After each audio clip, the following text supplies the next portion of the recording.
Across the Atlantic and beyond, the United Kingdom is grappling with an intensifying challenge, not just from extremist groups, but from powerful states using covert means to undermine its security.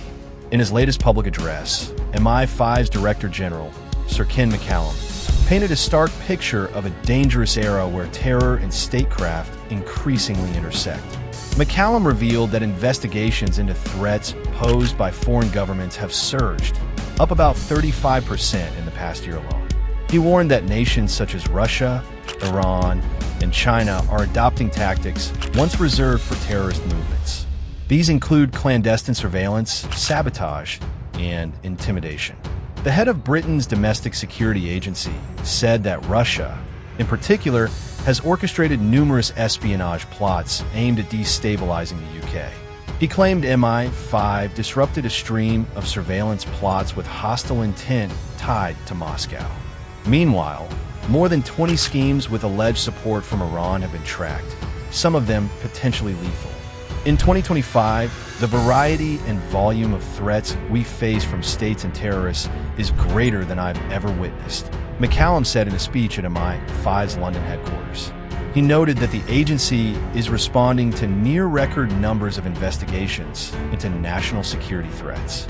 Britain has publicly accused Russia, Iran, and China of hostile actions. Each of these nations denies involvement. Earlier in 2025, 6 Bulgarian citizens were jailed for spying on behalf of Russia. In a separate case, saw men convicted for an arson attack on Ukrainian enterprises in London, a move British officials claimed was orchestrated by Russia's Wagner Group. McCallum asserted that MI5 and European allies would continue to uncover such conspiracies. We will follow every trail back to those giving the orders. They think they can hide behind screens. They cannot, he warned. He claimed Chinese agents are deeply involved in cyber espionage, recruiting academics to China and pressuring dissidents within the UK to silence them. Regarding Tehran, he said Iranian authorities are actively targeting critics abroad, citing revealed plots in Australia and the Netherlands as evidence. McCallum underscored that the terrorist threat in Britain remains very serious. Since 2020, MI5 and law enforcement have disrupted 19 late-stage attack plots. He warned that both Al-Qaeda and the Islamic State are growing more ambitious, exploiting global instability to expand their reach. Beyond terror and espionage, McCallum flagged a newer battleground: artificial intelligence. He cautioned that AI tools are already being used by terror groups for propaganda, weapons research, and reconnaissance. At the same time, state actors may exploit AI to influence elections or mount cyber attacks. While he rejected alarmist science fiction scenarios, he insisted intelligence agencies must prepare now for threats from autonomous systems that might operate beyond human control. In his remarks, McCallum also voiced frustration over legal hurdles in prosecuting espionage cases.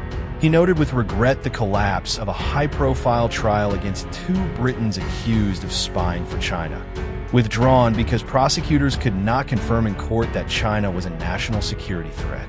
He affirmed MI5's commitment to accountability and oversight, even as it operates largely in secret. In sum, McCallum's address depicted a Britain caught in a complex security era, one in which states and terrorists blur their tactics, and where digital tools, from AI to cyber warfare, are reshaping the front lines. He called for vigilance, cooperation across agencies, and laws strong enough to meet these new challenges head-on.